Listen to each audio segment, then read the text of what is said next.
Now, the social security and welfare was being provided. They also affected the political system of that particular region or whole unified region. Okay.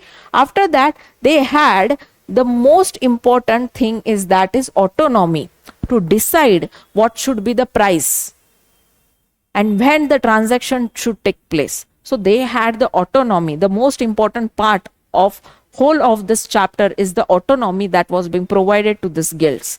Okay. Now they also had the self-governing power. Okay, this was a quite significant aspect. In fact, this should be the first significance this guilds had. Okay, after that, they provided the cultural impact.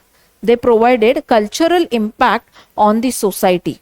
Why? Because if your standard of living has been increased, it would also change the way you live your life. Okay, and that is why your life culture would be changing. Okay, and secondly, it also impacted the industrial development, right? The more number of goods if you sell in the international market, the more number of demand would be increasing for the producing that particular good in the local industries. Okay, so in this way, it significantly played the role in uplifting the economy of the Indian subcontinent. Now, this is the government source from which we come to know some of the records that are being given by the government for the trade and the commerce relation that Indian subcontinent had during the ancient times. Okay, now see, let us first start. Okay, so this paper, okay, this government paper is divided into three. Okay, first is Akhanda Bharat, then the second is the ancient trade routes, and the third is the trading in India with the different timelines. Okay, so let us have the overall scenario. Okay, now when we talk about the very initial phase, when we started our trade relations with the international players, okay, it was Indus Valley civilization, as I have discussed with you just now before few minutes. Okay, so here Indus Valley civilization had its relation with Mesopotamia, okay, Egypt, okay, and the Persian players also. Okay, so the map tells you everything about this. Okay, now there were some of the ports, now especially the Lothal Dockyard, okay, then Uch region. Okay, after that, yes, this silkroute. Okay, so these were the major routes of Indian subcontinent with the other. Okay, so what were the key materials? So the key materials were the cotton beads and the timber, and beyond that we have tin, copper. Now here you try to remember Indus Valley civilization ka period is also known as the copper age. Okay, so you would be selling the copper also. Okay, you would be also having the gold in the transaction. You would be having the silver in the transaction during this time. You will be having the lapis lazuli. Lapis lazuli. Now you would be importing this lapis lazuli. Okay, then after that you would be having soladite. Okay, now do not get confused. The lapis lazuli with soladite, they are the similar, but the color difference is there. Now they look like a diamond. If you have seen Mohenjo-daro movie, okay, so in that they have talked about this lapis lazuli. It is somewhat in blue diamond like color. Okay, so that is lapis lazuli, and soladite is different one. Okay, after that the shells were also sea shells, river shells, or the ornaments made from the shells were also being traded. After that it was agate. Okay, it was agate that was being traded through this routes. Okay, so all these are being given in this document. Okay, government document. Okay, now after this, okay, they also talk that this this report also talks about, now this all content is given on the national portal. Okay, national portal of India. National portal of India. Now this portal also talks about Uttarapatha and the Dakshinapatha. Okay, see, Uttarapatha and the Dakshinapatha. Uttarapatha okay, which would be connecting, okay, China, Persian Gulf, okay.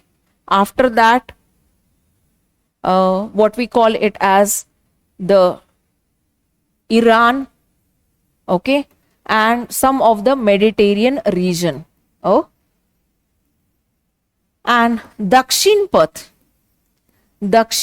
Now, during the Dakshinpath, we also had communication with China.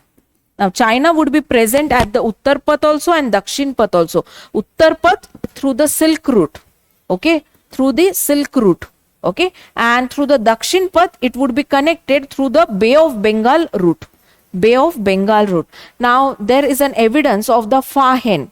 Now, Fahen is a traveler who visited India during the post-Mauryan period. Okay, so when he leaves India, now he comes through the Silk Route, but when he leaves through the Bay of Bengal. That is from the Calcutta port. Okay, so when he leaves India, he talks about n number of countries that are in the route. Okay, he talks that how Buddhism is spreaded through all these routes. So we come to know that through the Dakshinpath, we are also communicating with China and other Southeast Asian nation plus the Africa, okay, Sri Lanka, etc. Okay, so Dakshinpath and Uttarpath. So this document talks about how gold, okay, how gold, spices were being, and precious materials, okay, precious materials or metals were being exported to the other countries. Beyond this, it was also the silk, okay, the silk, cotton, sugar, which was being exported. Okay, now this is the table which tells you about the status of the trade during ancient India. Okay, now if this image is visible for you, okay, now just see, this is the share of world GDP during each century. So this is 1st century, this is 10th century, this is 15th century, 16th century, 17th century, 18th, 19th, okay, and this is 21st century. Okay, so right from the 1st century, see who has one of the largest share of the trade. Okay, see the Western Europe, it has 10.8, okay, Eastern Europe 1.9, okay, take on China, it has 26, okay, now take India, it has 32.9. Okay, so India is quite larger than the China, and China and India are quite larger trading partners than the Western Europe. Now see the shift which was present during the ancient India. Okay, so here India was one of the largest contributor in the world for the trade and commerce. Okay, so after that, see in the 10th century, it declined from 32 to 28. After that, it again declined from 28 to 24. Again, the share of trade and commerce declined from 24 to 22. Again, it increased during the 17th century. Now see, why is this increase? 16th to 17th century, we were experiencing the industrial revolution. Our raw material was being exported to the Western countries. Okay, so here you will see slightly increase, but as and when our mercantile trade would be going down, declining due to the British Empire being dominating the country. Okay, so here it would be again declining at a faster pace now. See, from 24 to 16, the shift is quite larger now. See, 12%, 7%, 4%, 3%, now it's 5.4. Right from 32, at present we are at 5.4. So we have declined. Once India was called as a golden sparrow. Why it was called as a golden sparrow? Sone ki chidiya. Why it was being called? Because we had that much trade in the whole world. We were the initiators of the guild system. we were the initiators of the transaction and the governance of these trades. Okay, so now this is the share of the GDP in the world. Okay, and this is the share of population who are dealing with the trade activities. So the number of the population that dealt with the trade in India during that century, during the 1st to 10th century, was 32. Again 28, 25, 24, decreasing, and today it is 16.6. Got it? The scenario how we declined our own trade systems. Okay, now just see the next page. Okay, now this second part is talking about the trade routes which developed during the Indus Valley civilization. So post Indus Valley civilization, okay, we had majorly focused on the Uttarapatha and Dakshinapatha, then the spice route, silk route, intense trade route, cotton trade route, and the Grand Trunk Road. So this Grand Trunk Road, Cotton Road, and the Isen trade route were the land routes. Okay, these were the land routes going from the Roman Empire to the Western Europe.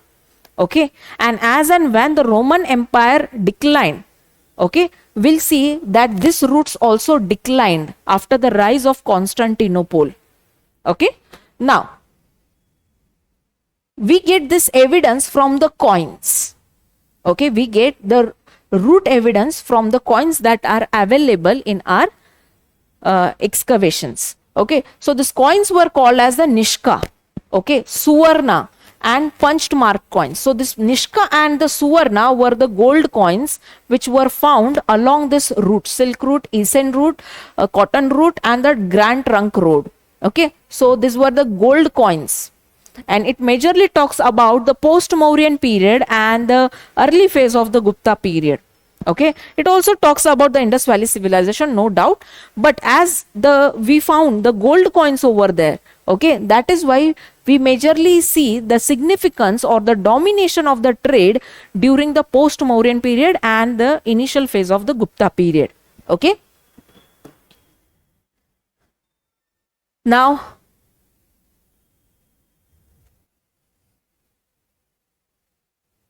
that's it. So we have completed our session. Now in the next session we would be seeing the significance of the inscription in analyzing ancient Indian development. Okay, thank you.